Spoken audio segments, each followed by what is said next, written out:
SportsQuest has made a difference in our three sons' lives, I believe, just by their walk with Christ.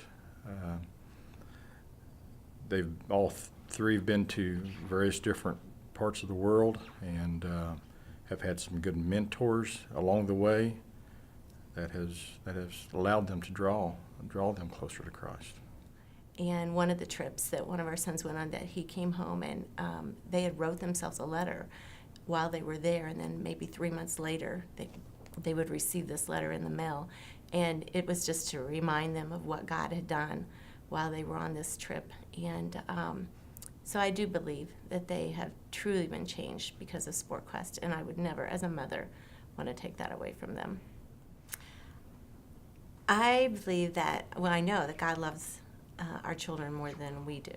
And in our own experience, our oldest son went on the very first SportQuest trip to Israel. And so as a mom, and it was a little hard to just let him go, but just turning him over to the Lord and saying, God, I know that you love him more than I do. And that was probably a big step for me as a mom, and I do not regret it at all. Probably the one when he went to Kenya was the hardest, but he came back a different person. And I can remember that after he got back, he was in the kitchen. It was really late at night, and he was opened the kitchen cabinet doors, and he just stood there. And I was at the living room. I was at the dining room table, and I said, Kyle. And he just said he couldn't talk.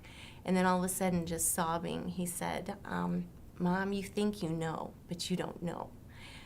That, we see missionaries come into the church and they tell us, but you don't know until you've been there, that they don't have the food we have. They can't open a cabinet door and see all the food that I'm looking at right now. And so he truly came back, and that was not his first trip. Kenya was not his first trip, but that was a life-changing moment of time in his life that he will never be the same because of that. And Christ really did a great work within him in more ways than one. And as a mom, I would never want to take those opportunities away from my children to actually grow.